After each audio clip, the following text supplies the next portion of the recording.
Bom, então, pessoal, bom dia, boa tarde, boa noite aí de onde vocês estiverem nos acompanhando. Meu nome é Flávio Lira, eu sou professor coordenador do Centro de Pesquisa em Política e Geopolítica do Hidrogênio, HGPOL, vinculado à Universidade Federal do Pampa e à Universidade Federal de Santa Maria, as duas no Rio Grande do Sul, tá?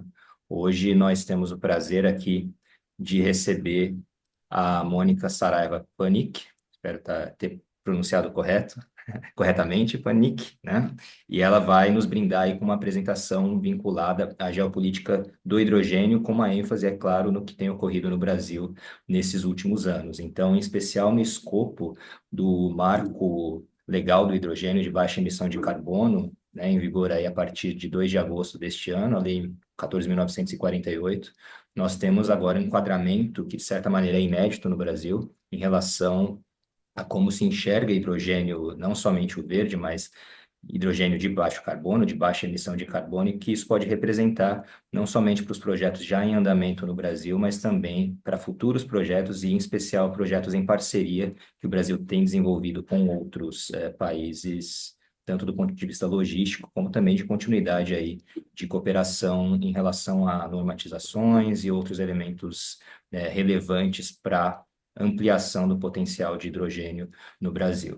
Então, um pouquinho aqui sobre a nossa convidada, a Mônica, e aí aproveito também para dar o alô para os alunos que estão nos acompanhando nas salas aí, tá? E nos centros de auditório, que vai ter alguns que eu sei que estão se organizando aí com uma câmera, mas vocês não vão aparecer, mas damos o alô para vocês, tá? Tanto na Federal de Santa Maria, na UFSM, quanto também na Unipamp, eventualmente. Então, a Mônica, ela é brasileira, nascida em São Paulo, formada em comunicação social pela Fundação Armando Álvares Penteado e Business MBA em Marketing pela Fundação Getúlio Vargas. Ela trabalhou 18 anos para a indústria automotiva no Brasil e 11 anos em empresas líderes mundiais das tecnologias de hidrogênio e célula combustível na Alemanha. A Mônica possui 26 anos de experiência no setor do hidrogênio, foi gerente do projeto Ônibus a Célula Combustível para Transporte Urbano no Brasil, por parte do consórcio. Hoje atua como consultora de diversas instituições nacionais e internacionais e é mentora da mobilidade a hidrogênio da SAI Brasil, coordenadora do grupo da indústria no programa BIB, G8H2, e curadora do movimento BW, Biosphere World. Em 2021, ela foi nomeada como uma das Remarkable Women in the Field of Transport pelo Ministério Federal Alemão para a Cooperação e Desenvolvimento Econômico e pela Sociedade Alemã para a Cooperação Internacional no âmbito da Transformative Urban Mobility Initiative.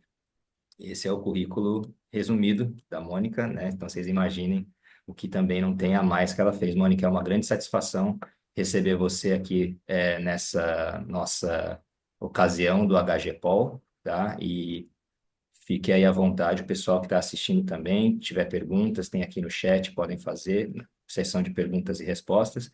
Mônica, a palavra é sua.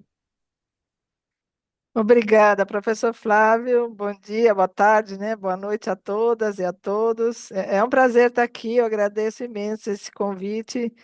É sempre um prazer interagir com os professores, os alunos, pessoas de diversas. É um grupo multidisciplinar, né? Isso é que enriquece, eu acho, as discussões, do setor do hidrogênio. Eu vou compartilhar aqui os meus slides e daí depois o professor compartilha com vocês também. Vocês estão vendo aí? Sim, Ótimo. Eu sempre começo com essa, sempre que possível, eu começo com esse slide, porque eu acho essa definição de transição energética feita pela Irene nesse estudo que tem tudo a ver, né, com o título desse projeto de vocês, que é Geopolitics of the Energy Transformation, the Hydrogen Factor. Esse estudo foi publicado pela Irena em 2021, mas eu acho que foi um dos melhores que eles publicaram. E principalmente essa definição de transição energética, que eu acho perfeita, me alinho totalmente com ela, que diz o seguinte, que a transição energética em curso não tem precedentes devido à sua escala e ao profundo impacto nas tendências socioeconômicas, tecnológicas e geopolíticas estabelecidas em todo o mundo. As energias renováveis, em combinação com a eficiência energética, agora formam a vanguarda de uma transição energética global de longo alcance. Essa transição não é apenas uma substituição de combustível, é uma mudança para um sistema diferente, com rupturas políticas, técnicas, ambientais e econômicas.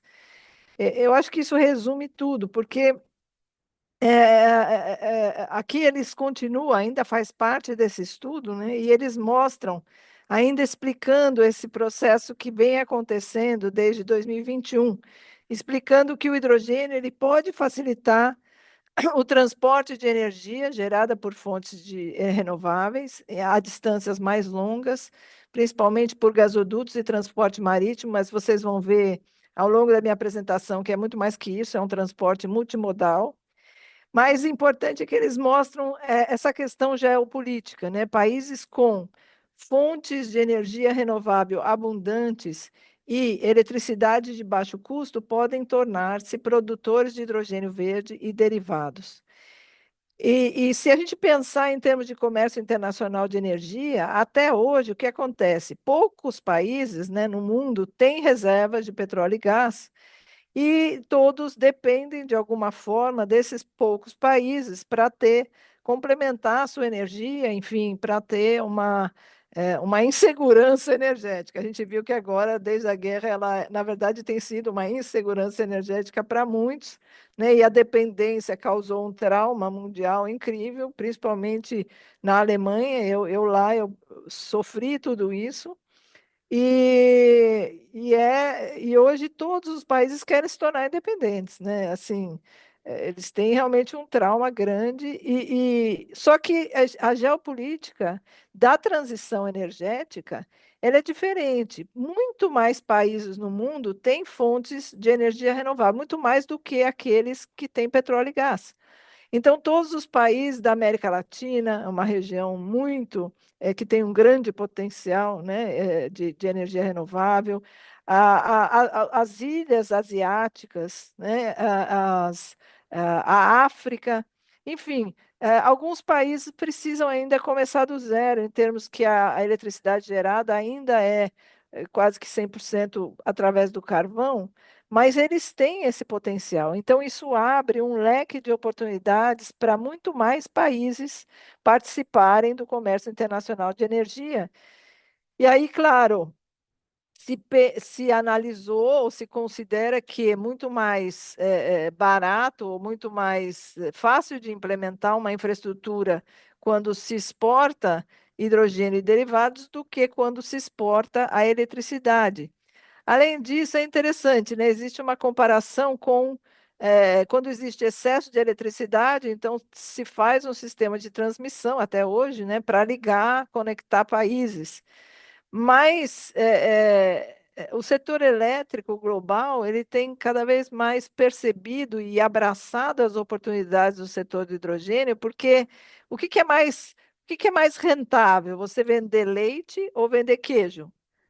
Né? Então, essa comparação, que a eletricidade é o leite, ou seja, gerou e exportou e vendeu. Mas se você fazer a produção de derivados, né, hidrogênio e derivados, você pode agregar muito mais valor àquele negócio, você pode gerar mais empregos, gerar mais desenvolvimento socioeconômico. Então, você amplia o portfólio dos seus negócios. E isso é uma coisa que aconteceu realmente no setor elétrico e no Brasil também.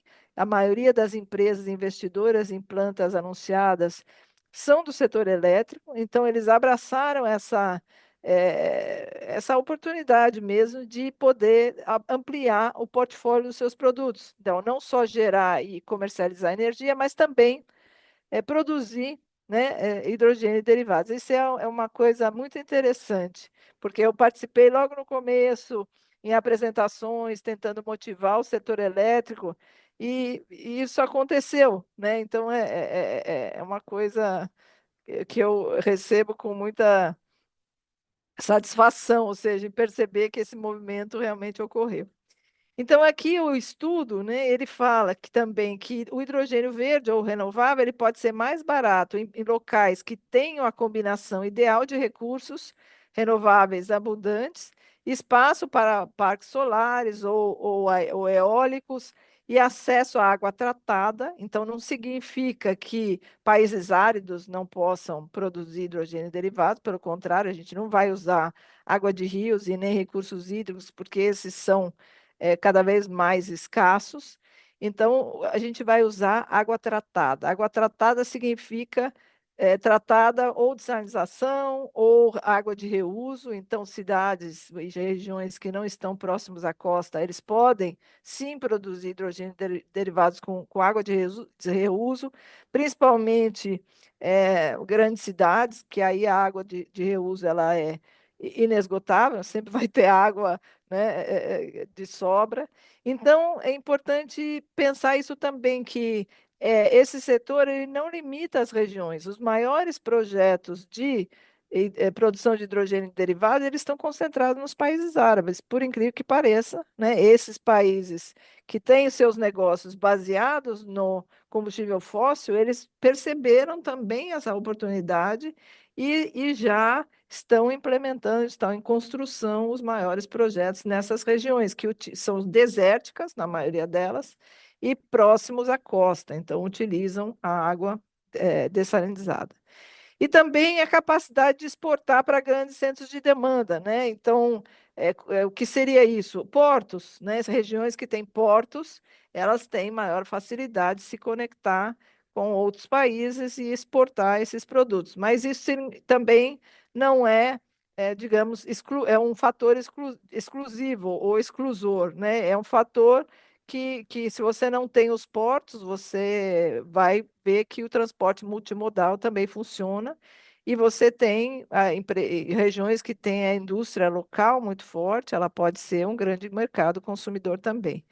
Então, você vê, em 2021, eles já falam que novos hubs de energia irão surgir em locais que exploram esses fatores para se tornarem centros de produção, utilização e exportação de hidrogênio verde e derivados. Esse conceito, né, de hub ou vale de hidrogênio, eu me lembro muito bem. Ele, não sei se vocês sabem, mas ele foi criado em 2019, quando a União Europeia publicou um edital chamado Hydrogen Valley, e o edital era em toda a Europa, e esse edital ele incluía um termo de referência, um conceito desenvolvido pela consultoria Roland Berger. Eles é que definiram esse conceito de que um hub ou um vale de hidrogênio é a mesma coisa. Ele tem a geração de eletricidade renovável, ele tem a produção de hidrogênio derivados, a distribuição e o manuseio e o uso desse hidrogênio e derivados na indústria, ou nos transportes, ou em geradores estacionários. Então, ela congrega, né, na época se chamava também essa interconexão dos setores econômicos.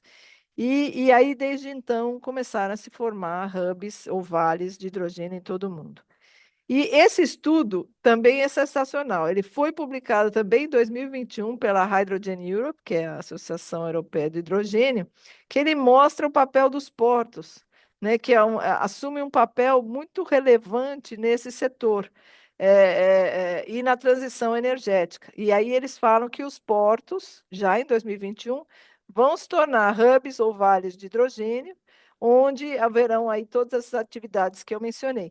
E eles dizem também que eles fazem uma previsão, que até 2030, muitas embarcações pequenas funcionarão com hidrogênio ou combustíveis à base de hidrogênio.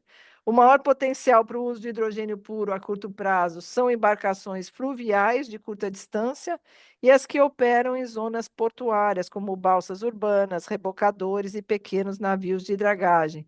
Além também de todas as máquinas, né, empilhadeiras, ou seja, máquinas que operam nos portos. E a curto prazo, os combustíveis à base de hidrogênio também já podem abastecer navios maiores, e o que reduz significativamente a emissão aí de poluentes e gases de efeito estufa.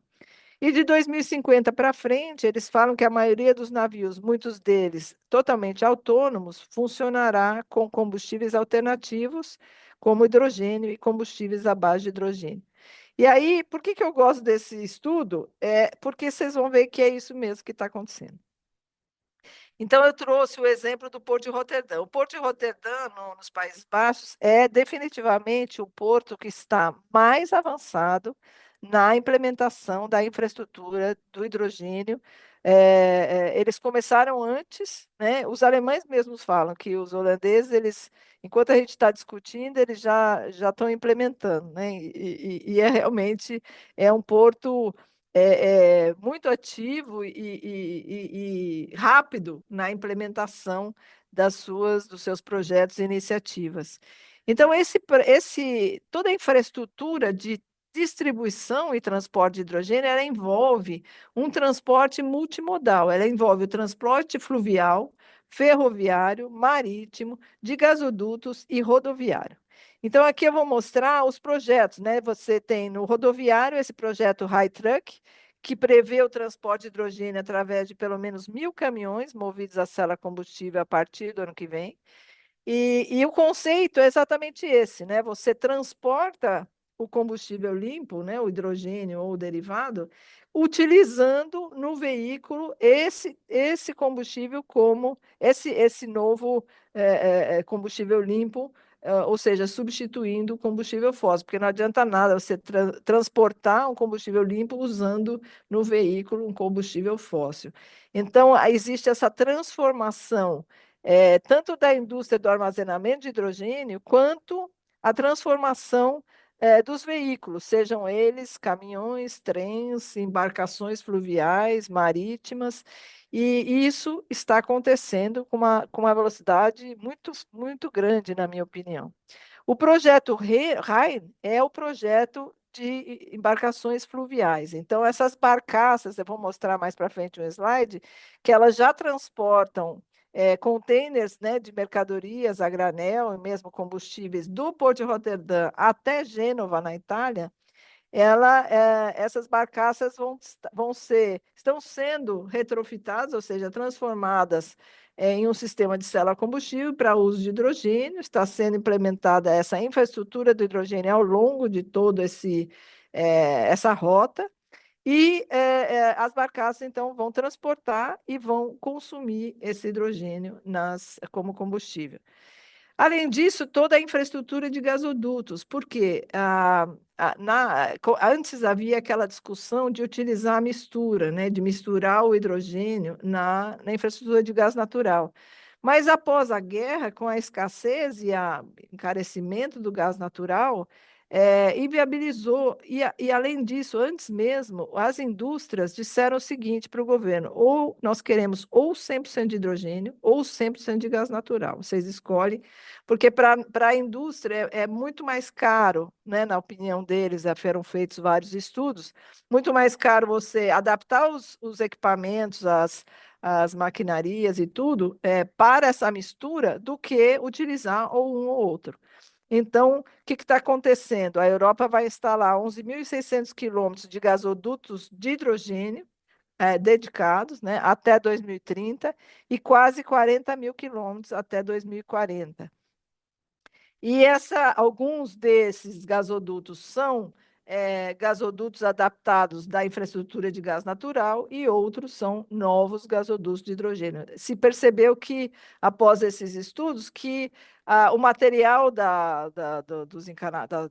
toda a tubulação, ele aceitava bem o hidrogênio, a única coisa, na maioria, né, da infraestrutura, o que precisaria mudar são os compressores, né, no meio da rota, que eles teriam que ter maior pressão, ou seja, e essa é uma pequena, então, modificação que está sendo feita nessas rotas de infraestrutura de gasodutos.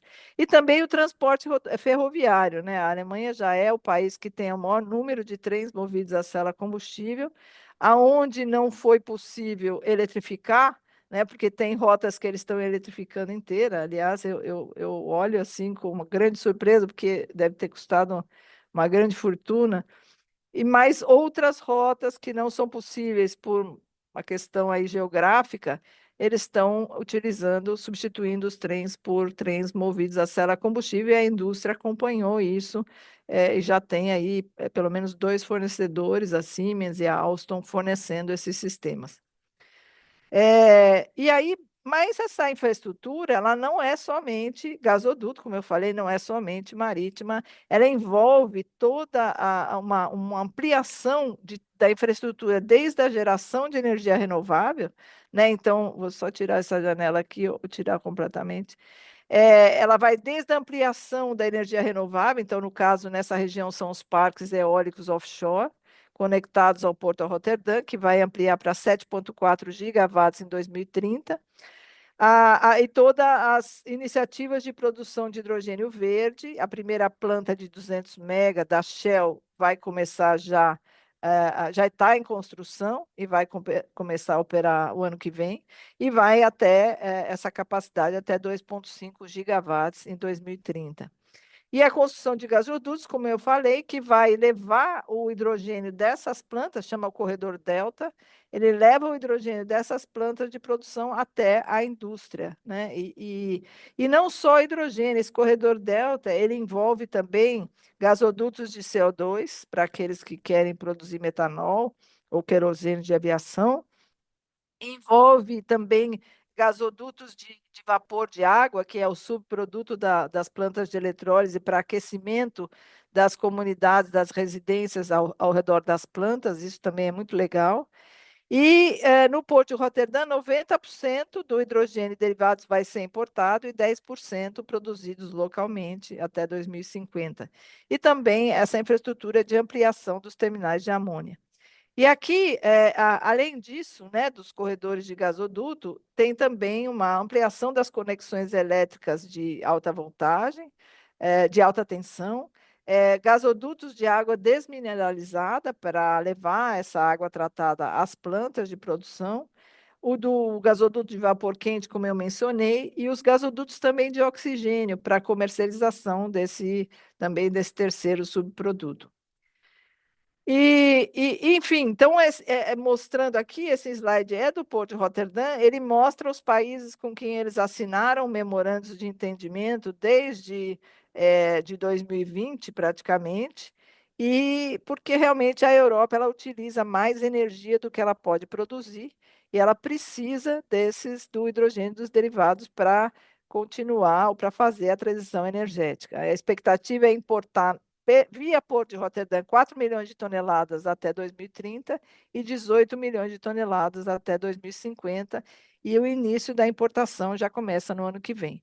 Então, 9 terminais estão sendo preparados para a importação de derivados, que vai desde metanol, amônia, o LOHC, que é o líquido orgânico, e o hidrogênio liquefeito. O Porto de Roterdã sempre teve essa estratégia de que eu vou me preparar para todos os tipos de derivados, ou seja, eu sempre falo também, né, quando você limita rotas tecnológicas, você está limitando investimentos. Então, os portos, os governos, eles têm que realmente deixar em aberto para o mercado é que vai dizer quem é que vai produzir mais metanol, mais amônia, ou vai usar o LOHC, o hidrogênio liquefeito. Isso é o mercado que diz, é a indústria, né? Mas o porto ele vai estar preparado para receber qualquer tipo de derivado. E também estão estudando a implementação de plantas de craqueamento de amônia, porque para algumas indústrias você pode utilizar amônia, né? Você não precisa craquear. Além disso, para o transporte marítimo, como vocês veem, a amônia está sendo considerada como uma das duas opções para a substituição do óleo pesado. E vai existir as plantas de craqueamento para aqueles que precisam do hidrogênio, como o setor do aço, por exemplo, a mobilidade, né? Então, existe esse gasoduto que eles falam de acesso livre, que as empresas podem tanto comercializar no gasoduto e podem também, outras empresas podem consumir aquele gás, né, transportado pelo gasoduto. E aí esse plano é sensacional, né? Vocês veem, quando eu falo que já está acontecendo mesmo, né? Então, desse ano, 2024, 2025, o que vai estar acontecendo lá? O professor Flávio falou que quer visitar, eu acho que vale muito a pena, né?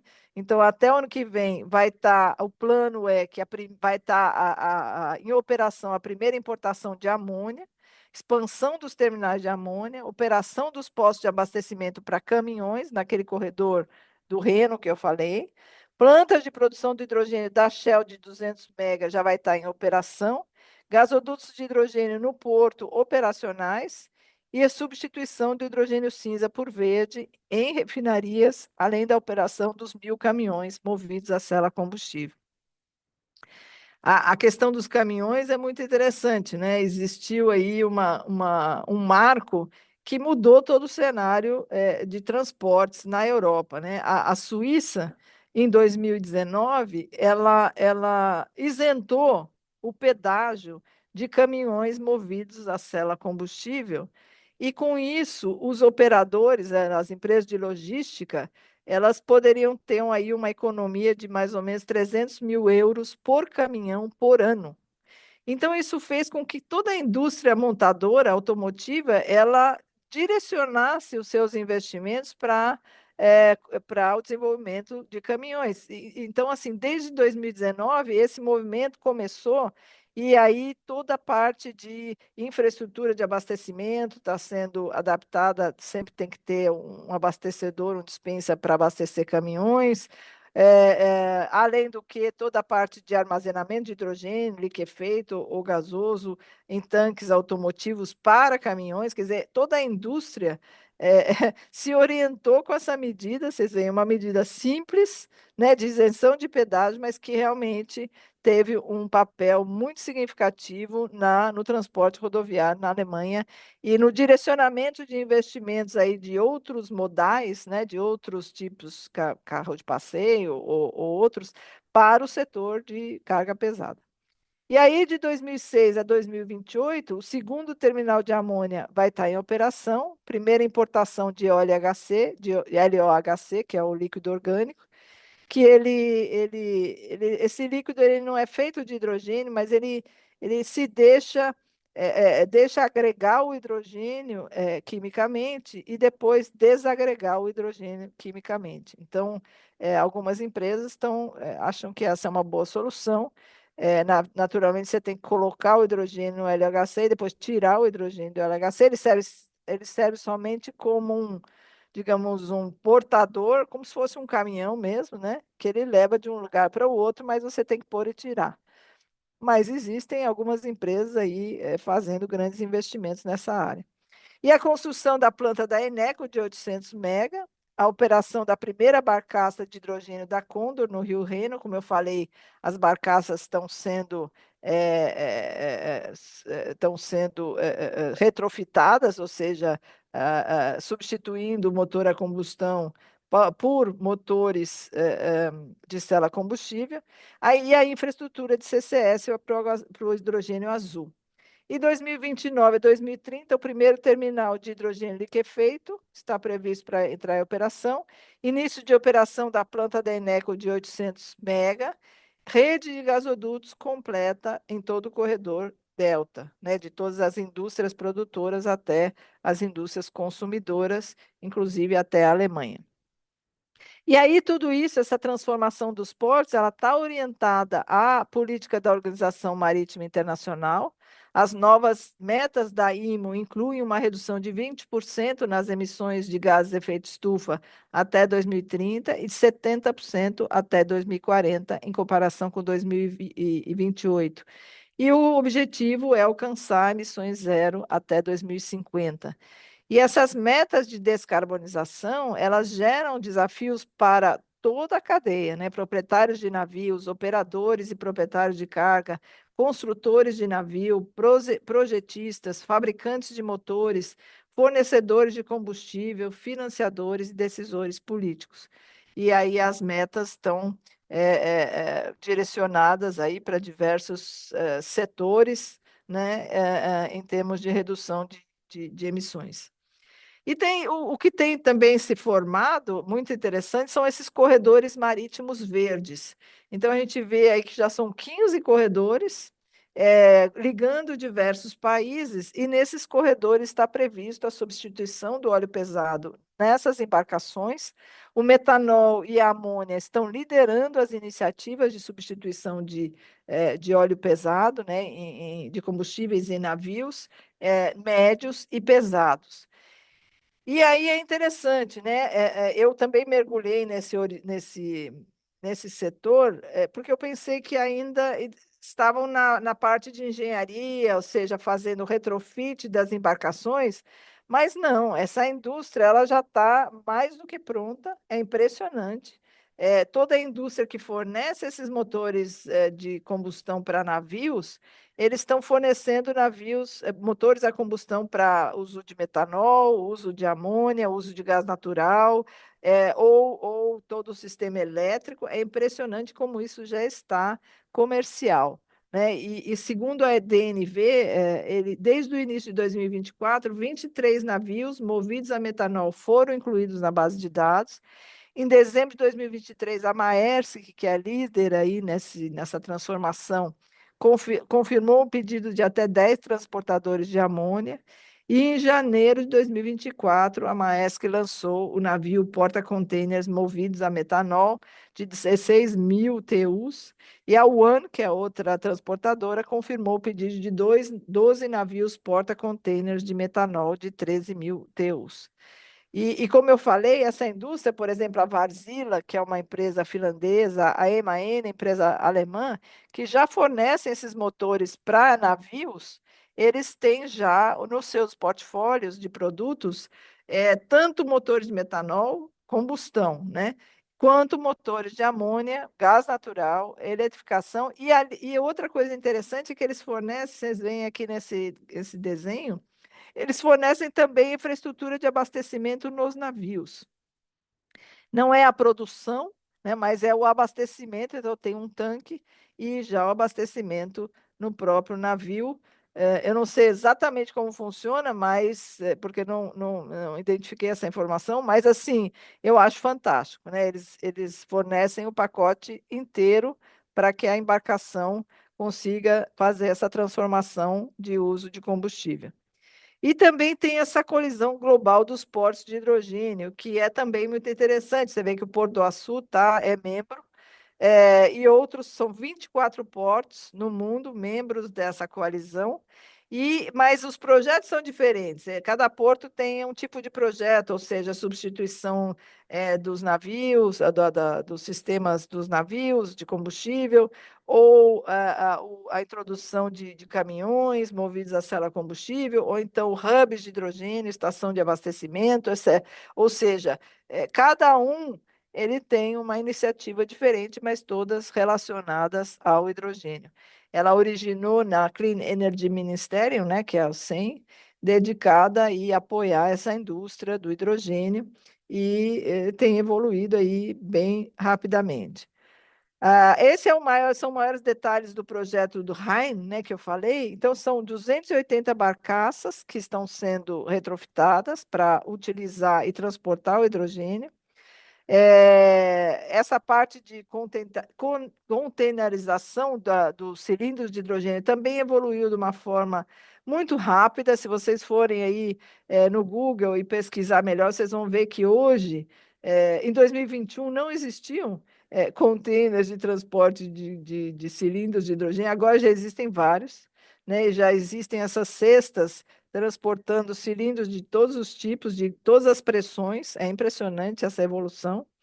E também essa infraestrutura de postos de abastecimento, né? De Roterdã, do Porto de Roterdã até o Porto de Gênova, na Itália, vão ser instaladas nesses pontos aí marcados com as âncoras, estações de abastecimento que vão abastecer tanto as barcaças quanto os navios, quanto os caminhões movidos a célula combustível. Então, são 10 mil caminhões que vão operar nessa rota até 2030, e 1.000 a partir do ano que vem, e 280 barcaças.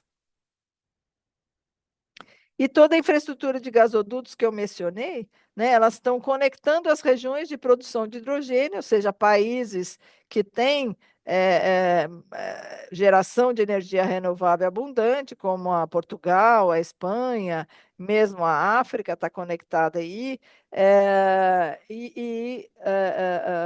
como eu falei, os Países Baixos e a Bélgica continuam sendo os mais avançados na implementação de infraestrutura com a construção dos primeiros gasodutos de hidrogênio já implementados. Então, a gente vê que é uma rede que ela vai se expandir, do lado esquerdo é 2030, do lado direito é 2050, mas em toda a Europa. E aqui os corredores também de hidrogênio dos gasodutos, né? São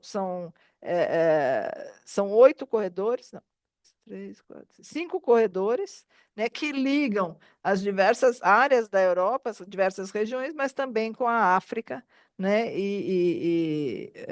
a Europa Oriental e toda a Europa Central, conectando aí nessas regiões. E a Europa do Norte também, os países nórdicos, onde tem bastante energia renovável.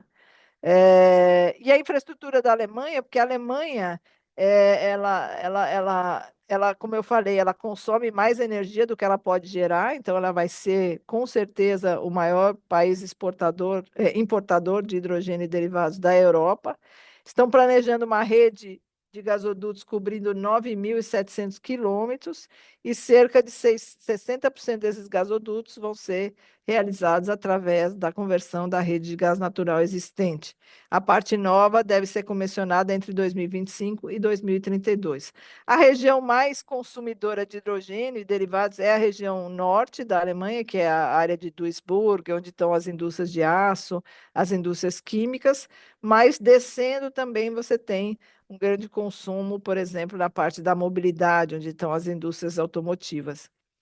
E o mercado de hidrogênio na Europa, então, foi esse Global Market Insights, ele avaliou o mercado em 2023 como 39,1 bilhões de dólares, é um crescimento de 3,5% ao ano, e o tamanho do mercado é de 50, em 2032 vai ser de 53,49 bilhões de dólares.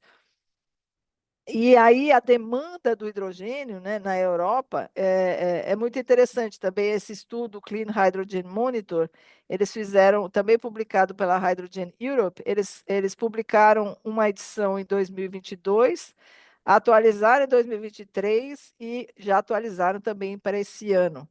A melhor é a de 2022, mas eu estou com os dados aqui da 2023. Né? Então, eles falam que os anúncios de consumo de hidrogênio limpo por indústrias off-takers continuam a aumentar a cada ano. Os maiores volumes foram anunciados em amônia, aço e refino.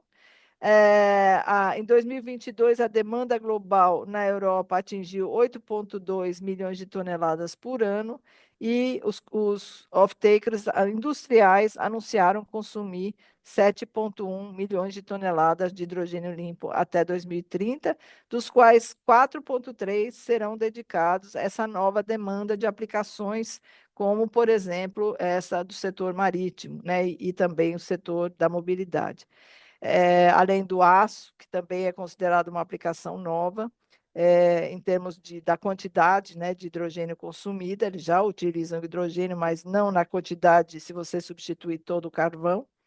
E agora, então, vai aumentar essa demanda de hidrogênio pelo setor do aço. E também os setores de amônia, que substituíram a fonte do hidrogênio, né?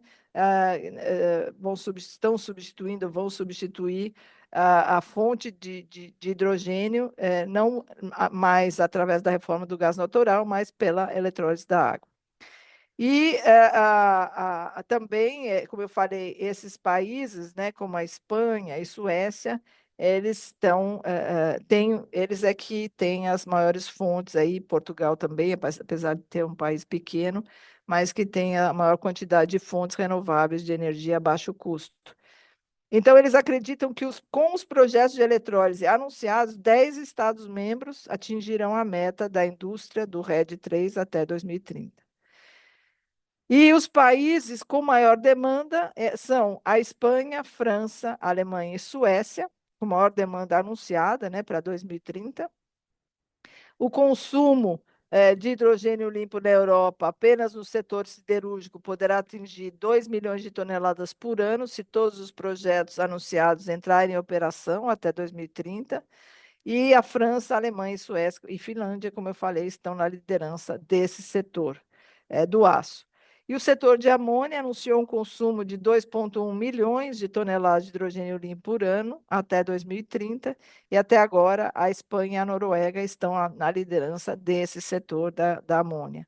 E do total de 1,2 milhões de toneladas por ano de consumo planejado para o setor de refinaria, cerca de 0,8 milhões são projetos de Power to Hydrogen. Foi anunciado também que 1,3 milhões de toneladas de hidrogênio será utilizado para produzir os combustíveis sintéticos, né, ou os e-combustíveis até 2030, 51% na produção de e-metanol, 46% na produção de combustíveis de aviação e 3% em e-metano. E aí, na questão da produção, né, desse hidrogênio na Europa, uma maioria significativa, cerca de 84% da demanda planejada por hidrogênio limpo, está previsto para ser atendida por plantas de eletrólise, enquanto 16% restantes serão através da reforma do gás natural com captura de carbono. E entre os projetos anunciados, aproximadamente 45% estão em um estágio avançado de desenvolvimento, tendo ultrapassado a fase de estudo de viabilidade. E aproximadamente 41% do consumo anunciado está previsto para 2030, considerando aí todos os objetivos do RED, do CBAM, né? Para produtores de amônia, refinarias, setor siderúrgico, né? Aí envolve, eu vou falar disso um pouco mais para frente. E essa diretiva, né, de energias renováveis, você deve conhecer, ela define as metas para a utilização de hidrogênio na indústria e nos transportes, define também o uso da energia renovável para a produção de combustíveis de origem não biológica, que é o que eles chamam de RFNBOs, e a diretiva estabelece o objetivo vinculativo para a participação de 42,5% das energias renováveis na produção desses combustíveis RFNBOs até 2030. Eles têm um multiplicador específico para o setor marítimo, ou seja, para estimular o uso pioneiro, né, essa substituição pioneira do combustível fóssil. Então, são um multiplicador de 2 para a redução de gases de efeito estufa. E tem as metas de aviação também separadas, e aí, ao longo dos anos, o uso do SAF, a partir de 2025, com 2%, até 70% em 2050. O interessante é o seguinte, é que eles, dentro dessa meta de SAF, eles estabelecem também uma meta para combustíveis sintéticos, né? Então, pode ser o SAF convencional, a partir da biomassa, mas também incluindo nisso aí essa meta específica para combustíveis sintéticos. E na parte da mobilidade, também ela varia para os caminhões e ônibus. Os ônibus aí vão ter que ser 100% emissão zero a partir de janeiro de 2030, e para caminhões de 45% até 90% em 2040. E também carros e vans vão ter aí tem uma meta para redução de 100% de emissões de 2035 e diante. E esse sistema eu considero excelente, porque a Europa, como vocês viram, né, tem metas muito rígidas para a indústria e para os transportes, então eles querem igualar essas regras para produtos importados, né? Faz sentido, porque senão você está destruindo a indústria local. Então, o aço produzido na China, por exemplo, ele vai ter que pagar pelo carbono emitido durante a extração e pelas emissões na fábrica e ainda pelas emissões das plantas de geração de eletricidade. E esse mecanismo ele já está em testes, né? Ele vai estar em testes até 2026, e ele vai estar sendo aplicado às importações de ferro, aço, cimento, alumínio e fertilizantes, além da eletricidade, hidrogênio e algumas mercadorias como parafusos e porcas. Então, empresas que exportam para a Europa, eles vão ter que se descarbonizar, não tem outro caminho. Ou então vão pagar mais caro nessa essa taxa de carbono. E tem também essa implementação, esse reforço, né, na implementação de infraestrutura, como eu mencionei, o AFIR, ele exige que 27 Estados-membros garantam que postos de abastecimento de hidrogênio acessíveis ao público sejam capazes de abastecer veículos pesados e carros de passeio e sejam instalados a cada 200 quilômetros ao longo das rotas principais dessa rede transeuropeia de transportes.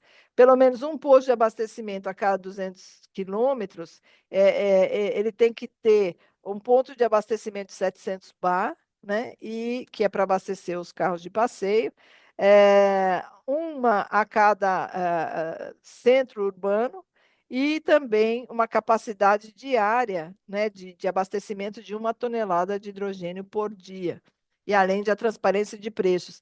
A Europa também está favorecendo o hidrogênio verde, ou seja, ele custa mais barato na estação do que o hidrogênio cinza ou azul. E isso é fantástico, porque eles estão subsidiando, mas com esse propósito de descarbonização.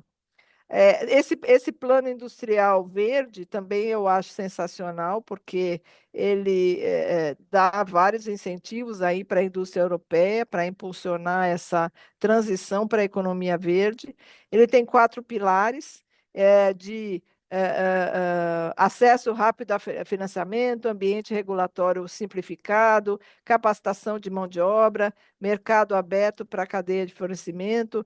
Então, é um plano industrial que eu acho que o que falta no Brasil é um plano desses para motivar essa transição para a economia verde. E interessante também essas considerações da Comissão Europeia, que eles falam que a Agência Internacional de Energia estima que o mercado global de energia limpa produzida em escala será de aproximadamente 650 milhões de dólares por ano até 2030. Os empregos criados com geração de energia limpa podem dobrar até 2030. A produtividade no setor de energia limpa é cerca de 20% maior do que a média da economia. E a geração de empregos no setor de bens e serviços na União Europeia cresceu a um ritmo mais rápido do que a taxa global na última década. Então, a transição verde, ela compensa, né? Ela não desemprega ninguém, pelo contrário, ela transfere as pessoas para outro setor, né? Ela promove a capacitação e a integração das pessoas de um setor para o outro, e isso é fantástico, né? Então, porque aquele pessoal que fala, mas se eu desativar as minhas usinas de carvão, eu vou demitir não sei quantos funcionários, vou prejudicar não sei quantas famílias. Isso não existe. Eu acho que você não pode desativar um setor sem um apoio em toda essa capacitação e a reintegração em outros setores. Mas isso é uma coisa que as pessoas querem, porque é um novo desafio, né, para as pessoas, para os profissionais, e a possibilidade de você trabalhar na economia verde, para você ter, enfim, outras oportunidades, né, de trabalho e de negócios. Então, eu vejo como uma coisa muito positiva sempre. E a competitividade do Brasil, né? Onde que o Brasil ele se encaixa aí nesse cenário geopolítico? Bom, a BNF, a Bloomberg NEF, né, ela já incluiu o Brasil como o país que pode produzir o hidrogênio verde ou renovável mais barato do mundo. Desde 2022, eles anunciaram isso, e esse quadro aqui, que põe o Brasil no primeiro lugar, vai até 2050. Então, eles fazem uma estimativa que eles consideram o tipo de energia renovável mais barata no país. Então, no caso do Brasil, energia eólica, na China também, no Chile, a energia solar, Suécia, Espanha, Turquia também energia eólica, México, solar e assim por diante. Então, eles consideram o tipo de energia mais barata em cada país, e sempre o Brasil aparece, tanto também na produção de amônia verde. Ele aparece aí como o país que pode produzir esse hidrogênio e derivados o mais barato do mundo. Isso é inquestionável, né? Quem fala que a produção de hidrogênio verde e derivados no Brasil é cara, eu não acredito nessa conta. Pessoalmente, como profissional, não acredito. Eu acho que alguma coisa está errada nesse cálculo, porque se você utilizar a energia mais barata, ou a fonte mais barata, ou é a condição mais otimizada para essa produção, você vai conseguir um preço de LCOH2, né, o LCOH, que é o Levelized Cost of Hydrogen, mais barato do que outros países. E mesmo assim, gente, é importante lembrar que esse benchmark de US$ 2 por quilograma de hidrogênio não existe mais, né?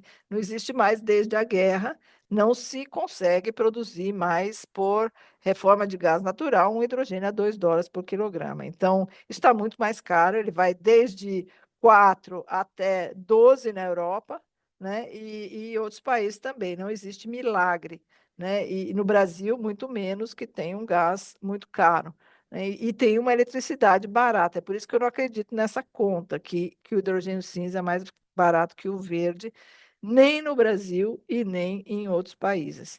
É uma questão realmente de fazer essa conta de uma forma, enfim, incluindo todos os custos, melhores custos aí em toda essa cadeia da planta, né? Inclusive, principalmente a melhor fonte e a combinação de fontes e a melhor região. Então, assim, 70% aproximadamente do custo do hidrogênio e derivados, ele é o custo da eletricidade renovável. Então, não é o CAPEX que encarece, esses são os outros 30%. A logística, por exemplo, representa 7% apenas do custo. Então, não tem problema que o Brasil está mais longe que a África. O negócio é o seguinte: se o país tem preço competitivo de energia renovável e abundância, né, de fontes e também dessas fontes, esse sim é o mais competitivo do mundo. Então, não é o país mais distante ou mais próximo, é o país que já tem infraestrutura, como o Brasil, por exemplo, já tem toda uma infraestrutura de transmissão de eletricidade, tem um setor de energia renovável consolidado aí há mais de 20 anos, né, com todos os atores e indústrias já instaladas no país, isso é que faz a diferença no preço.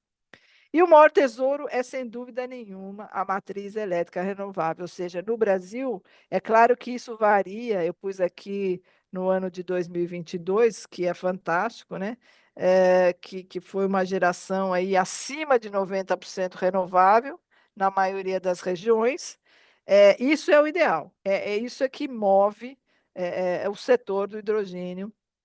Essa é a grande vantagem do Brasil quando se vai vender o país em um evento internacional ou numa feira, uma exposição. É esse fator que a gente tem que divulgar, ou seja, a matriz elétrica nacional, ela é, na sua maioria, acima de 90% renovável. E por que isso? Porque na certificação europeia, que é o maior mercado consumidor, né, ela diz que regiões que têm geração de energia renovável, geração de eletricidade renovável acima de 90%, que tem geração de eletricidade, né, a matriz elétrica acima de 90% renovável, essa está isenta de todos os critérios de adicionalidade, temporalidade e correlação geográfica. Isso faz com que você diminua o custo do CAPEX, ou seja, você não precisa, você pode até conseguir aí uma geração de um por um, né? 1 giga de geração para 1 giga de capacidade de eletrólise, aí no melhores dos casos. Então, isso representa um grande fator de competitividade. Então, assim, os grandes fatores competitivos dos países, né, e principalmente o Brasil aí já sai ganhando nesse quesito, é a matriz elétrica renovável da rede, né, e o preço da eletricidade. Então, esses são os fatores aí, número um, para você reduzir o custo do hidrogênio, da amônia verde, do metanol verde, da querosene verde, etc. E aí no Brasil, existiu esse movimento, né, que eu acompanhei aí desde 2021, que o Ceará lançou o primeiro hub de hidrogênio verde do país. Isso fez com que atraiu, né, uma série de investimentos anunciados que estão sendo efetivados agora, principalmente a partir do ano que vem. Foram assinados aí mais de 36 memorandos de entendimentos e 7 pré-contratos de arrendamento de área lá no PECEM. Mas isso motivou outros estados também a lançarem projetos de produção de hidrogênio em grande escala, principalmente no Nordeste, mas você vê, todas as regiões do Brasil, elas têm condições de produzir hidrogênio e derivados, elas têm fontes, se não for celular eólica, ela tem biomassa, nós temos eólica offshore, por exemplo, que vai fazer uma diferença muito grande para atender essa grande demanda do setor marítimo e de aviação. Ou seja, com a geração atual de energia do mundo, não se consegue atender essa demanda de substituição, e também o setor do aço está incluído nisso, né? Porque é uma demanda muito gigante aí de quantidade de combustível que tem que ser produzido, né? Combustível novo. Mas com a agregação da energia eólica offshore, ela aí sim, você não precisa conectar à rede, você usa direto em plantas dedicadas para a produção desses combustíveis limpos. Então, esse mapeamento fui eu que fiz, né, de projetos anunciados em todo o Brasil. É claro que é difícil de atualizar, porque todo dia tem um projeto anunciado, mas eu mapeei 65 projetos de hidrogênio verde, mais de 73,5 bilhões de investimentos. Eu conto só aqueles que anunciam os valores, né? Aqueles que não anunciam não está nessa soma. De fevereiro de 2021 a novembro de 2024, e no total de 44 GB de capacidade de eletrólise anunciada. Claro que as plantas, elas não começam com 2 GB, nem 1 GB, elas começam com 100 mega, 200 mega, 500 mega, né? Até 500 mega, e aí vão escalonando. E só que as empresas, elas já reservam uma área para fazer escalonamento, né? Elas compram os equipamentos para 500 mega, mas a planta já está toda dimensionada para receber essa complementação. E o bom é que esses equipamentos são modulares. É claro que toda a automação, a parte de software, é, você tem que prever para a capacidade total, né? Mas você já compra os modos de eletrólise, os compressores, enfim, retificadores, tudo isso para as 500 mega, e depois você vai escalonando à medida que o mercado vai ampliando também, né? Então, isso é importante dizer. E também ninguém vai armazenar 2 GB de hidrogênio, né? Muita gente pensa, mas onde que vão armazenar? Ninguém vai armazenar 2 GB. Vão o quê? Colocar em gasoduto, ou essa conexão vai ser direto para uma planta de amônia ou de metanol, né? Ou de metanol, que vai gerar gasolina verde ou querosene de aviação. Mas são plantas conectadas diretas, então não há armazenamento, ou há um armazenamento pequeno para atender uma demanda de mobilidade, por exemplo, ou, enfim, para o uso de uma indústria na vizinhança. Então, esses pré-contratos, né? Quem são essas empresas que estão em estágio mais avançado? É a Fortescue, a Casa dos Ventos, a Care, a Voltalia, a AS Brasil e a FRV, e agora tem uma nova que chama Fuela, que é uma empresa dinamarquesa. A Fortescue, a Casa dos Ventos aí, a Quera estão na disputa, e a Voltalia estão na disputa aí, qual que vai começar a operação primeiro, mas todas elas já fizeram estudos de pré-viabilidade, já fizeram estudos de pré-engenharia, já fizeram licenciamento ambiental, já tem aprovado, e já reservaram essa área na ZPE, e também já estão com seus processos de outorga de eletricidade no Ministério de Minas e Energia. E aí o Porto, ele também não está parado, ele já publicou ele está consciente de toda a infraestrutura que ele tem que ampliar, né? Ele publicou um edital esse ano, e quem ganhou foi Stolthafen, que vai fazer o terminal de amônia, que vai ser compartilhado entre todas essas empresas, porque todas elas vão produzir amônia. E Além disso, toda a parte de transmissão elétrica, né, de outorga, ela está sendo aí dimensionada para que todos possam começar eh, mais ou menos aí na mesma época e depois vai se ampliando a transmissão à medida que as plantas vão se escalonando. Existe também um movimento no Brasil muito interessante, né, que é a autoprodução e o consumo de hidrogênio em grande escala. Então, empresas, por exemplo, essas empresas de gases industriais, como White Martins, Air Liquide, Air Products, elas já têm essa carteira de clientes que elas fornecem gases, todos os tipos de gases, oxigênio, nitrogênio, enfim, e elas agora estão fazendo parcerias para fornecer hidrogênio verde. Então, elas vão atuar aí como compradoras de hidrogênio verde e distribuidoras de hidrogênio verde, ou então elas vão ajudar essas empresas aí de vidros, papel, a terem uma alta produção de hidrogênio, e aí elas utilizam também o oxigênio, enfim, essas parcerias estão já começando, e esses anúncios aqui foram esse ano, né, 2024, mostrando esse movimento das indústrias no país. E o Brasil, em termos de equipamentos, né, máquinas, componentes, o Brasil ele tem uma grande indústria do setor de hidrogênio já sediada no país. Então, 95% das empresas membros do comitê diretor do Hydrogen Council, né, elas têm subsidiárias no Brasil, têm fábricas no Brasil, e 61% das empresas membros apoiadores têm subsidiárias no Brasil. Ou seja, elas não estão, talvez, produzindo aquele componente, aquele compressor ou aquele eletrolisador ainda no Brasil, mas eles já têm a empresa comprometida com o país, as mesmas empresas que estão na Europa, nos Estados Unidos, no Canadá, no Japão, produzindo esses componentes, essas máquinas para o setor de hidrogênio, elas estão no Brasil.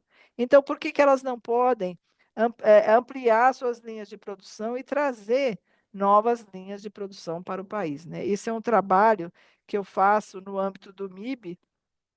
Vou passar aqui, vou passar mais para frente para explicar o MIB, mas antes, esse mapeamento também fui eu que fiz, que é o mapeamento de atores no setor do hidrogênio. Nós fizemos no âmbito do projeto da GIZ, H2 Brasil, pela NIRAS, que ganhou esse edital da GIZ em 2022.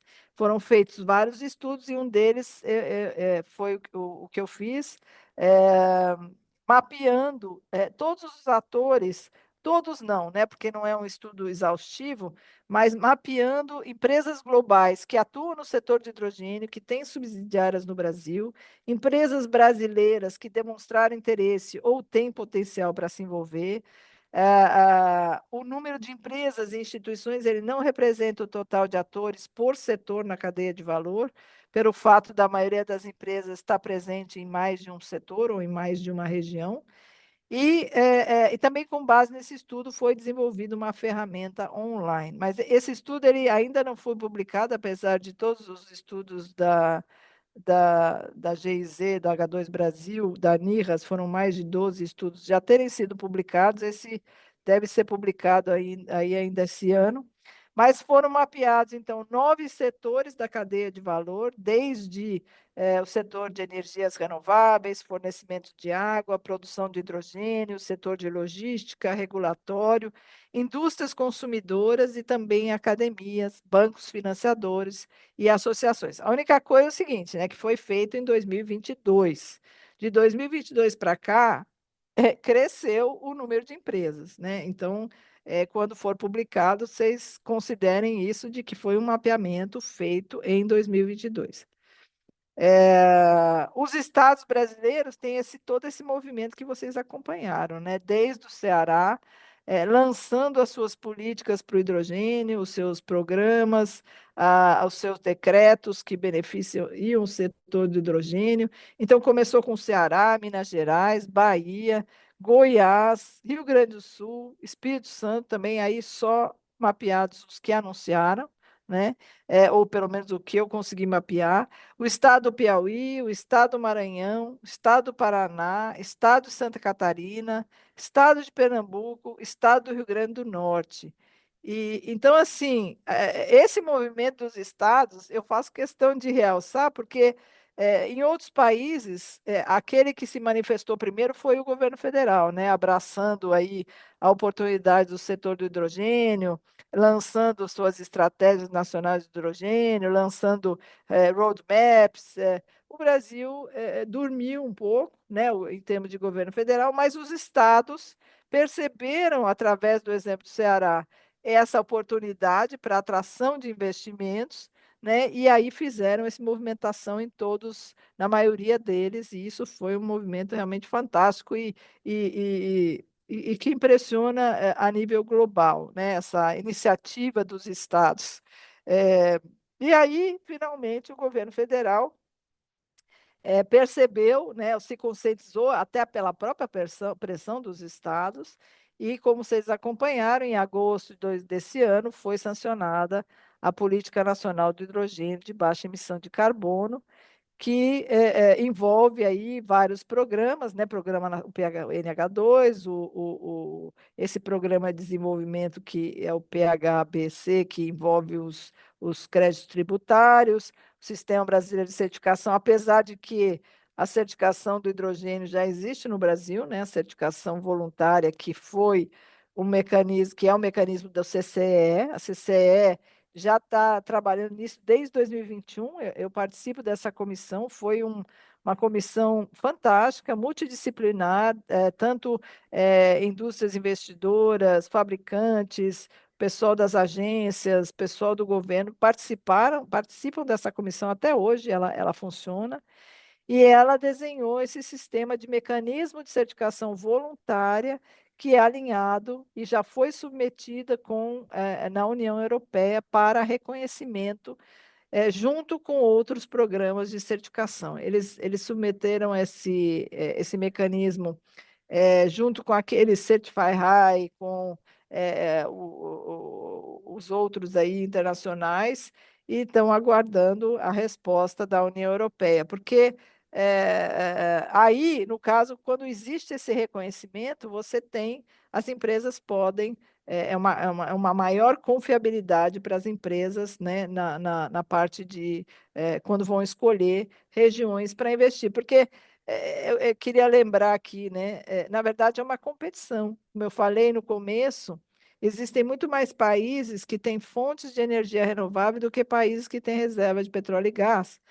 Mas então é uma competição, né? Ao mesmo tempo que o cenário geopolítico ele amplia, ele gera maior competição, o que é favorável, absolutamente favorável ao mundo inteiro, porque você não evita aquela dependência de um ou dois países, né? Que infelizmente pode acontecer aí algum evento inesperado, como foi a guerra da Ucrânia, e aí você fica sem aquela energia. Então, é uma competição entre esses países, e o país que é mais competitivo, ele vai receber maiores investimentos. As empresas, quando fazem esses estudos de pré-viabilidade, viabilidade, eles analisam várias regiões, eles analisam aí todos os custos e locais, para depois, no final, tomar aquela famosa decisão, né, o FID, né, que é a decisão final de investimentos. Mas aí, essa decisão final de investimentos, ela não é só em um país, né? Normalmente eles escolhem uma, duas, três regiões, dependendo da poder aí de investimento da empresa. Então, toda essa legislação, esses incentivos, eles contribuem, a parte de certificação, né, ela contribui para a atratividade ou não daquela região ou daquele país para receber aquele investimento. Então, esse regime especial de incentivos para a produção do hidrogênio, o REHIDRO, esse PHBC, que são os créditos tributários, tudo isso ele conta para uma empresa decidir se vai investir no Brasil, ou se vai investir na Índia, ou na China, ou na África, por exemplo, né? Apesar de que lá a infraestrutura não está tão aí pronta para receber esses investimentos. Mas eles são candidatos, candidatos fortes, porque eles são mais próximos do mercado consumidor global, que é a Europa. Mas, assim, essa parte dos incentivos, né, do Reidro, ela tem uma audiência pública, né, que eu já estou até trabalhando com o grupo da Beólica, e recomendo vocês, se quiserem contribuir, é uma audiência pública muito bem feita, com 100 perguntas, foi publicada pelo Ministério da Fazenda, que eles querem ouvir o mercado para saber que tipo de, qual é o conteúdo nacional que deve ter para beneficiar os créditos tributários, como é que tem que ser os projetos de pesquisa e desenvolvimento, se tem que ter mais um critério de habitação, ou seja, é muito bem feito, vou dizer, dá trabalho, porque são 100 perguntas, mas vale a pena responder e contribuir com essa audiência pública. Parece que é uma nova data até 8 de dezembro, não tem mais muito tempo, mas se aí fazer assim, algumas reuniões seguidas se consegue fazer. Então, essa nova lei do hidrogênio de baixo carbono, eles consideram que no ciclo de vida do processo produtivo, não está muito claro isso, se vai desde a geração de energia renovável até o uso, quer dizer, essa metodologia de cálculos de pegada de carbono ainda não está definida completamente qual é a metodologia que eles vão utilizar, que eles falam no ciclo de vida do processo produtivo, pode ser aquela metodologia do IPHE, que a ISO internacional está utilizando, que eles consideram só a produção e a distribuição, eles não consideram nem o uso e nem a geração de energia. Isso porque são 30 países na Hidro, né, e no IPHE, na ISO, então seria muito difícil você calcular aí a parte da geração. Mas essa é uma metodologia, pode ser seguida, pode ser usada outra metodologia, que inclui, inclusive, a parte de geração de energia renovável, mas também incluindo o material, né? E aí você vai se aprofundando e vai aumentando a pegada de carbono. A única coisa é que a gente não pode engessar completamente, né? E também não pode liberar completamente. Então, tem que utilizar uma metodologia que seja compatível com o momento do mercado, certo? Então, o Brasil definiu que seria 7 quilos de dióxido de carbono equivalente por quilograma de hidrogênio produzido. Outros países têm limites menores, né? Por exemplo, a Europa tem 3,8 e os Estados Unidos 4. Mas, enfim, eu acho que, eu não vejo como inviabilizador, eu vejo que o mercado é que vai decidir, quem contrata é que vai decidir qual que é a pegada de carbono que ele quer, né? Então, o governo pode até estipular 7, mas se o cliente quer 3, você vai ter que atender os 3, né? Então, isso não me preocupou nem um pouquinho. A parte também de nomenclatura, o governo definiu o seu, né? Hidrogênio renovável é aquele obtido com fontes que e fontes renováveis, isso é claro, e também mais vários processos produtivos, eletrólise, a partir de fontes como hidroelétrica, biomassa, biogás, biometano, gás de aterro, geotérmica, ou seja, são fontes renováveis, mas dependendo do processo, você não você não consegue os 7 quilos de gases, de dióxido de carbono por quilograma de hidrogênio. O verde é aquele que é obtido a partir da eletrólise com o uso de fontes de energia renovável, que pode ser os biocombustíveis, mas o biocombustível também depende do processo. Então, se você usa resíduos de biomassa para gerar eletricidade e utilizar essa eletricidade no processo de eletrólise, você tem lá baixa emissão, quase nada de emissão. Se você usa um gasificador, você também pode ter quase nada de emissão. Agora, se você usa uma reforma do etanol, até dependendo da tecnologia, se pode conseguir também uma baixa emissão. Enfim, vai depender do processo, né? Mas todas as fontes e todas as rotas são válidas. Eu acho que nesse ponto o plano está muito bem feito porque ele não exclui, pelo contrário, né? Ele é inclusivo. Eu acho isso muito importante, porque assim não está limitando investimentos. E como eu falei, esses regime tributário e os incentivos, vai ser válido para 5 anos, a partir de 2025, e está nessa tramitação aí, no detalhamento em audiência pública. A única coisa que eu acho que tem, tem que se prestar muita atenção, né, quando você concede incentivos, né, e créditos tributários, ou seja, credencia uma empresa a participar do Hidro, na minha visão, essa empresa tem que estar no Brasil, ou seja, ela tem que ter uma subsidiária no Brasil, porque, primeiro, porque tem menos risco para os investidores, né? Tudo bem, os equipamentos chineses são mais baratos? São. Mas se é uma empresa que não está instalada no Brasil, ela não tem comprometimento nenhum com o país. Nenhum. Então, ela vai atender uma fila aí de projetos no mundo inteiro, né? E o Brasil, com certeza, vai ficar no final dessa fila, né? Para receber um atendimento de condicionamento, manutenção preventiva, ou seja, é muito mais seguro, né, para os investidores a comprar equipamentos e componentes de empresas que estão no país. Mesmo que ela tenha uma fábrica que não está produzindo esse equipamento lá, mesmo que ela importe esse equipamento, mas ela é responsável pela planta ou pelo serviço que ela está prestando. E ela estando no país, ela tem esse comprometimento com o país e com a região. Isso é muito importante, gente. Né? Então, é aquela coisa, o barato sai caro, né? Pega uma empresa que nunca ouviu falar, só porque é 3 vezes mais barato, mas vai ficar mais caro. Você pode ter certeza disso.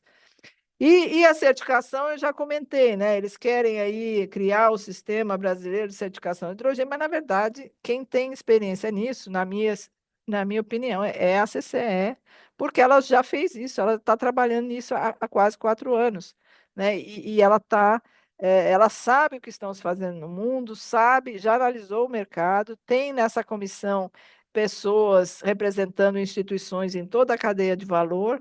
Então, eu vejo como a CCE muito capacitada para também fazer essa certificação aí nacional, né? E também, além da certificação voluntária que eles já fazem. E aí, falando das empresas, né, no Brasil, existe essa questão, quanto que vai ser necessário como conteúdo nacional, né? E eu acho assim que agora é um momento para você promover a indústria brasileira, né? Para você promover essa criação de novas linhas de produção no país, porque não existe nada temporário, gente, né? Se você faz uma coisa agora e depois aquilo lá vai valer para sempre, vocês podem ter certeza. Então, assim, eu sou pelo conteúdo nacional. Se você quer incentivo do Brasil, você tem que ter conteúdo nacional. Claro, dentro do que o mercado possibilita. Mas mesmo uma empresa, né, global que esteja instalada no país, né, ela não vai comprar 100% de produto importado. Ela vai nacionalizar o que ela puder. Ela vai nacionalizar cabos, porcas, parafusos, mangueiras, válvula, o que ela puder nacionalizar para instalar essa planta, ela vai fazer. Claro que o eletrolisador ela não tem ainda, ela vai importar. O tanque de armazenamento de hidrogênio também não tem fabricante no Brasil, ela vai importar. Agora, tudo o resto que ela puder comprar no Brasil, ela vai comprar, porque ela precisa dessa logística, né, facilitada, porque o processo de importação não é tão fácil assim. Então, eu acho que se pode considerar um conteúdo nacional alto, né? Na minha opinião, até 80%, porque você conta todos os itens da planta, né? Não é só o eletrolisador, mas sim todos os outros itens, compressores, retificadores, isso tudo já tem no Brasil. E a parte dos outras políticas, né, que foram lançadas esse ano, eu também destaco, né? Você tem o Mover, você tem o Programa Combustível do Futuro. Todos esses programas, eles contribuem para o setor de hidrogênio, porque tudo que foi feito ou está sendo feito para todos as áreas da cadeia de valor do hidrogênio e derivados, eles contribuem, sim, com o setor do hidrogênio, que vai desde a geração de energia renovável até a substituição, de combustíveis, né? A parte do RenovaBio, o Proinfa, tudo isso contribui para o setor. E a parte esse programa do MIB, aí finalizando a minha apresentação, essa parte, o MIB, eu sou coordenadora do grupo do subgrupo da indústria. O nosso objetivo aqui, com o apoio da Abimac, do Sindipeças, da SAE Brasil, é fazer, e é o programa do MEDIC, né? Esse MIB, eu não sei se vocês sabem, mas é muito interessante. Ele foi criado na pandemia, né, o programa Made in Brasil, integrado, Made in Brasil com S, né, integrado, ele foi criado na pandemia para, na época que não estava em falta de respiradores pulmonares, né, que foi uma emergência assim, gigante. E aí eles chamaram, o MEDIC chamou aí algumas indústrias para criar essas linhas de produção de respiradores pulmonares a toque de caixa, e em 3 meses eles conseguiram fabricar no Brasil e atender aquela demanda que foi urgente. E aí foram criados vários grupos MIBs, inclusive em 2021, o grupo do hidrogênio. E aí nós temos 50 empresas, né, 50 fabricantes que se disponibilizam a trabalhar a cada 15 dias para identificar componentes, equipamentos de plantas, de sistemas de selar combustível, identificar os fabricantes no Brasil, né, e motivar essas empresas a trazer essas linhas de produção para o país. Então, já fizemos webinars, workshop. Essa exposição tecnológica foi sensacional, que foi a primeira exposição de componentes e equipamentos do setor de hidrogênio no Brasil, foi no Congresso da SAE Brasil em outubro desse ano. Nós trouxemos 19 empresas, só podia participar do simpósio quem trouxesse as peças para a exposição, e isso foi fantástico, porque possibilitou as empresas a explicarem as tecnologias, vieram especialistas internacionais, e essa é uma exposição que a gente quer que seja itinerante, ou seja, percorra outros estados no Brasil para realmente fomentar essa criação de linhas de produção independente, gente, presta atenção agora, independente do mercado nacional, porque o Brasil ele tem um mantra, né, que eu só vou, a indústria tem um mantra, só vou trazer esse componente, essa tecnologia quando tiver mercado. Acontece que a gente tem que fomentar a indústria, ela tem que se preparar, né, antes de ter o mercado, porque senão quando tiver o mercado já é tarde demais. O Brasil tem 5 anos para ter um papel importante na indústria global do hidrogênio, porque hoje o setor de hidrogênio é um setor emergente, mas em 2030 ele vai estar maduro, porque as plantas vão estar operando, vocês viram que a infraestrutura vai estar montada, a produção em escala vai estar operando. Então, quem tiver em 2030 já funcionando, operando, esses são os líderes, né? Então, se o Brasil quer que a sua indústria participe, e pode sim participar, dessa indústria, ele tem que começar agora, as indústrias têm que começar agora a fomentar as linhas de produção, né? E aí, porque se as empresas, os projetos são muitos, para atender esses projetos, são 200 gigas de eletrólise anunciados em todo o mundo. 200 gigas, quem é que vai atender isso? Né? Ou melhor, onde vão produzir esses 200 gigas de equipamentos? São vários países do mundo, né? A empresa está na Europa, a matriz, mas ela vai abrir novas linhas, ou seja, na Índia, chega nos Estados Unidos, e por que não o Brasil? Né? Então, por isso, esse é o nosso mantra do MIB, que é fomentar a criação de novas linhas de produção no Brasil para as tecnologias do hidrogênio, independente do mercado nacional, porque existe um mercado de exportação muito grande e até o mercado nacional se desenvolver, né? E aqui a SAE também convido aí a todas as universidades, né? A Universidade do Pampa, a Federal do Pampa, a Universidade de Santa Catarina, a todos que vocês conhecem, a participar dessa competição, que é desde 2020, o SAE Brasil Ibala Student Hydrogen Challenge. Ele já está, esse ano foi a terceira edição, né, presencial, lá em Piracicaba, em São Paulo. E sempre são mais ou menos 9 ou 10 universidades participantes. Todo ano entram novas, né? Você não tem que entrar com o veículo. Primeiro tem um processo de capacitação das equipes, cursos gratuitos, doação de equipamentos para começar a desenvolver o veículo e testar em bancada para depois construir os seus veículos. O veículo pode ser Baja ou Fórmula 1, Fórmula SAE. Enfim, isso tem capacitado mais de 200 estudantes de engenharia em todo o Brasil, né? E essa interação com a indústria, porque essas indústrias apoiadoras que doam equipamentos, né, e apoio técnico, né, e os cursos, essas indústrias elas estão lá. E elas fazem a avaliação dos veículos, a avaliação das equipes, aquelas que não têm veículos, elas têm que apresentar os seus projetos, e tudo isso é feito pelos executivos e engenheiros dessas indústrias. Então, existe essa interação importante, né, entre a academia e o setor industrial envolvido. E aí, esse é o meu último slide, né? É o caminho sem volta da descarbonização. Aqui à esquerda vocês veem um banco de jardim, eu mesmo tirei essas fotos.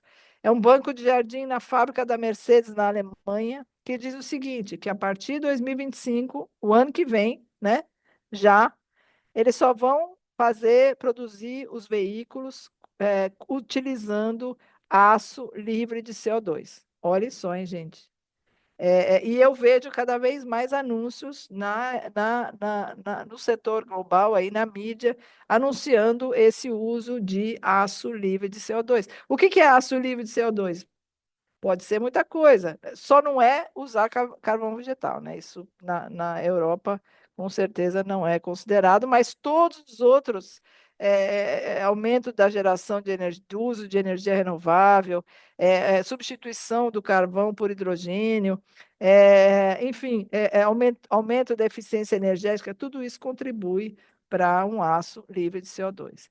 E no Brasil mesmo, eu tirei essa foto esse ano num prédio aqui na Berrini, em São Paulo, um prédio moderno, estacionamento, que diz o seguinte: vaga reservada para veículos de baixa emissão e baixo consumo. Então, esse é um caminho sem volta da descarbonização. Muito obrigada. Muito obrigado, Mônica. Como sempre, uma ótima apresentação. Daí, se você puder rapidinho parar de compartilhar a tela, daí fica a tela cheia para todo mundo que está vendo. Eu até coloquei aqui no chat, né, para os participantes, para os que estão assistindo, que a gente ia estender um pouquinho, porque como estava muito interessante, para não fazer aquele corte, né, você que mora na Alemanha sabe muito bem, né, que lá se chegou 11 horas é 11 horas, né? Mas estava tão interessante, com muita coisa de fato informativa, e vieram chegando muitas perguntas. Eu falei, vamos estender um pouquinho aqui. Então, eu peço para os participantes, quem está assistindo aí, se já que está no pique de ficar, o pessoal está aqui ainda até às 11h40, mais ou menos, que aí dá tempo de passar algumas perguntas aqui para a Mônica comentar. E Mônica, eu tinha várias perguntas que eu tinha até anotado aqui, depois eu posso passar para você por e-mail. Eu acho que é mais interessante a gente contemplar o pessoal que perguntou nas perguntas e respostas, né? Não sei se aparece para você também, mas de qualquer forma, eu leio aqui, né? A gente pegou umas quatro, né? Que eu acho que são mais interessantes. E, e aí a gente pode fazer, de repente, em bloco, né? Eu leio essas quatro aqui para você e você vê aí os comentários que você quer fazer. Pode ser? Pode ser, até peço desculpas, porque eu também me animei, passei bem do prazo, mas como você falou que não tinha problema, eu não me preocupei. Eu tirei amanhã para isso. Pessoalmente, está muito ter esse tipo de discussão. Mas vamos lá. Primeiro, a gente tem uma pergunta do Gustavo Pinheiro Torres, que não é meio uma pergunta, mas um comentário, né, em cima do que você começou a falar lá no início da apresentação. Gostaria de registrar que é um ponto muito interessante a questão da utilização de água tratada, visto que muitas pessoas acreditam que para a produção do hidrogênio se utiliza somente água potável, e isso gera uma resistência à produção do hidrogênio verde. De fato, é um mal-entendido comum, né, Mônica, esse tipo de percepção, que é claro, caso fosse o escopo seria bem mais complexo. Eu diria assim, né? Eu sempre falo aliás, na verdade, o entendimento tem que ser ao contrário, né? Não se deve utilizar a água potável, porque não pode ser e a utilização da eletricidade, ela também tem que ser a eletricidade que não está sendo consumida pela população, né? Porque você não pode produzir hidrogênio e o seu vizinho ficar sem eletricidade e água, né? Então, eu acho que é inviável. Você precisa, para a produção de hidrogênio a partir da eletrólise, de água desmineralizada, ou seja, a água de reuso ela funciona muito bem porque ela é tratada e depois na planta ela tem que ter de novo mais um processo de tratamento, né? Depende da pureza da água, vai depender do tipo de equipamento, do tipo de eletrolisador. Mas o tratamento de água faz parte, e é por isso que é bom, porque regiões que não têm tratamento de água, né, elas vão ter que ter. Se você quer produzir hidrogênio lá, você vai ter que ter água tratada, o que beneficia as regiões, né? Porque você vai ter que ter ou um ou outro, senão você não vai produzir hidrogênio na região, né? Ela pode até ter uma grande quantidade de geração solar, eólica, enfim, o que for, mas ela tem que ter água tratada. E água tratada é água. E eu por experiência própria, eu lembro que quando eu implementei o projeto do PNUD na MTU São Paulo, quando nós estávamos comissionando a estação, em 2015, não sei se vocês lembram, foi a época da crise hídrica. Foi 2014, na verdade, 2014. Foi a época da crise hídrica do estado de São Paulo, né? Uma das, mas foi uma crise séria. E lá nós já usamos a água de reuso da MTU para produção do hidrogênio. Então, isso é fato. Legal. Outro que pergunta aqui, ele colocou duas perguntas, eu acho que eu vou juntá-las, que é o Estevão Pérez Neves. Ele coloca: Bom dia, Mônica. Você acredita que o mercado de carbono possa servir como um mecanismo de autoinvestimento no mercado de hidrogênio, visto que pela produção de hidrogênio verde é possível sequestrar carbono da atmosfera, que por meio de um projeto, bom, não seria o verde, né, tecnicamente, mas que por meio de um projeto validado pode gerar créditos para serem comercializados e, consequentemente, financiando mais projetos de H2? E aí ele segue com uma outra que a senhora acha sobre o mercado de H2 no Brasil em relação aos novos meios de produzi-lo. Por exemplo, em relação à produção de hidrogênio na USP por meio do biocombustível, acredita que o Brasil seja capaz, em questão organizacional e institucional, de liderar também esses novos meios de produção de hidrogênio e em questão de criação de novas tecnologias? Talvez algo que a gente discute bastante nos nossos grupos, Mônica, já fazendo o gancho aqui, que é justamente a questão da propriedade intelectual e do desenvolvimento dessas capacidades em solo nacional também, né? Eu acho que se liga um pouco a esse questionamento do Estevam. Com certeza, né? Como eu já mencionei, todas as rotas tecnológicas de produção de hidrogênio elas são válidas, porque você não pode estipular uma rota só. Por exemplo, se você estipular que todo hidrogênio no Brasil tem que ser produzido a partir do etanol, vai faltar etanol na bomba, né? Com certeza vai faltar. Então, que acontece? Cada região do Brasil, você tem uma fonte que é a mais barata, que é a mais acessível, que tem mais atores, mais indústrias, mais, enfim, que o setor já está consolidado. Então, por exemplo, no Nordeste é solar eólica, no Sul também você tem muita energia eólica e pode ter muito mais com energia eólica offshore. No centro do Brasil, então você tem, no São Paulo, por exemplo, muitas usinas de cana de álcool e açúcar. Então, todas essas fontes, elas são válidas, sim. O Brasil, ele vai se despontar como, digamos assim, pioneiro nesse uso, porque não existe ainda um reformador de etanol para a produção de hidrogênio em outro lugar do mundo. Então, isso é definitivamente uma tecnologia brasileira que vai se destacar e com um importante potencial de exportação para países que também produzem etanol, como a Índia, né, a Tailândia, ou seja, eu vejo isso muito positivo, mas você não pode depositar todos os seus recursos nessa fonte, né? Você tem que diversificar. E o mercado de carbono, ele, sem dúvida nenhuma, ele contribui, porque algumas áreas, né, da economia, elas são áreas financeiras, ou seja, elas só enxergam algum benefício se você, se ele é a curto prazo, né, e se você, digamos assim, explora financeiramente. Eu sou mais da área técnica, ou seja, para mim, o mercado de carbono é sim muito positivo, mas eu vejo mais o potencial de você utilizar esse carbono, ou seja, para a produção de metanol, por exemplo, você precisa de CO2 biogênico, preferencialmente. Né? Então, todas as indústrias de papel e celulose, indústrias de alimentos, toda a parte do setor de biometano, né, de biogás, são setores altamente emissores de CO2 biogênico. Todas as usinas de álcool e açúcar é o setor, é o maior setor de emissão de CO2 biogênico. Esse CO2 ele pode virar insumo, você pode capturar com diversos processos, né? E tem um processo que eu adoro, que é esse DAC, que é o Direct Air Capture, que você captura direto da atmosfera. Ainda está crescendo essa tecnologia, está aumentando aí o número de projetos e capacidade, mas o que eu vejo é o seguinte, mais do que os créditos de carbono, eu vejo esse potencial, né, de captura de CO2 para produzir outros insumos ou combustíveis. E outra coisa que eu não mencionei aqui, mas gostaria de mencionar, o MEDIC, ele quer lançar o selo de pegada de carbono, não sei se já ouviram falar. Isso vai revolucionar o mercado. O selo de pegada de carbono vai ser simplesmente maravilhoso, porque imagina todos os produtos, né? Como hoje eles têm as especificações do que tem no produto, né?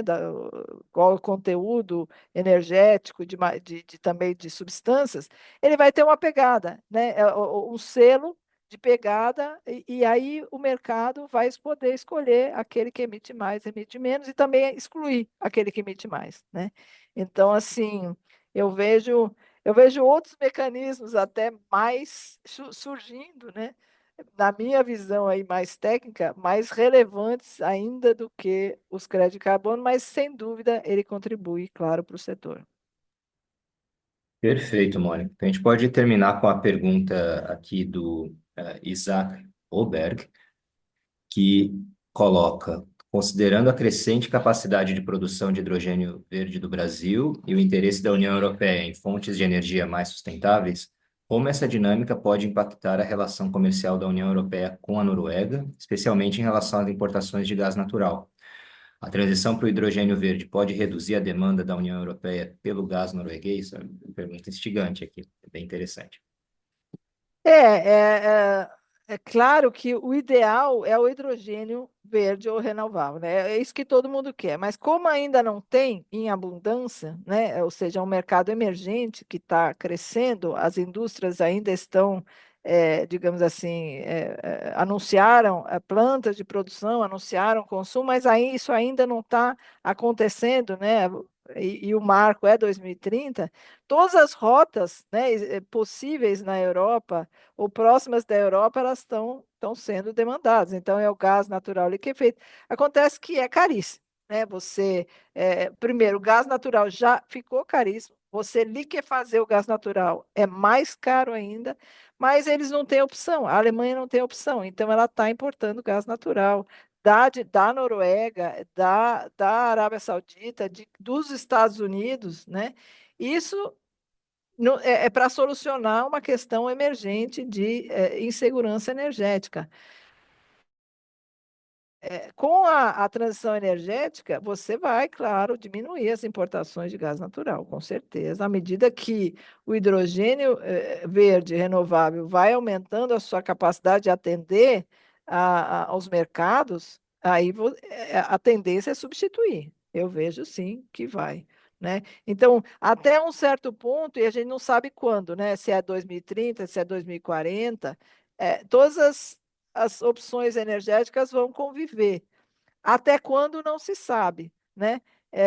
A mesma coisa que é o uso do CO2 fóssil, né? O pessoal que é biogênico, porque você não sabe até quando você vai emitir o CO2 fóssil, porque você não sabe até quando essa rota fóssil vai ser é, aceita, né, pelo mercado global, aceita ou é, a gente não sabe, não tem como saber, tá certo? Porque vários fatores, a guerra não contribuiu para acelerar, né? Podem ter outros fatores também que contribuem para atrasar, né? Infelizmente, mas pode acontecer, a gente não sabe. Então, eu vejo como um momento que todas as rotas vão conviver, né? Aí, quanto mais limpo possível, e mais acessível possível, melhor, né? Mas até chegar no net zero, né? Que é o que todo mundo quer. Perfeito, então, Mônica. Então, completamos aqui essa nossa atividade, foi muito salutar. É sempre um prazer falar com você aqui, uma grande autoridade em hidrogênio, não só no Brasil, mas no mundo, né? Eu tive a chance de ter o primeiro contato aí com a Mônica durante uma estada na Alemanha, né? Então, a gente fica muito feliz de poder contar com o seu know-how aqui, tanto na HGPOL, né? Mas também mais ampliadamente aqui na Federal de Santa Marina, Federal do Pampa. E eu acho que é importante também a gente ter essas trocas, lógico, de maneira geral, para os stakeholders, para quem está aqui acompanhando a gente, mas também em especial para o pessoal mais jovem, né, que está entrando nessa vertente do hidrogênio aqui, desde um ponto de vista não somente técnico, mas também de políticas públicas e políticas de cooperação internacional. E é sempre bom ouvir aí de quem já está há tantos anos nessa área. E agradeço novamente e sinta-se sempre convidada aí para contribuir com seu conhecimento aqui conosco. Obrigada, professor Flávio, obrigada pelo convite, obrigada a todas e a todos pela audiência e pelo interesse. Perfeito, pessoal. Então, uma boa tarde, boa noite a todos e nos vemos na próxima.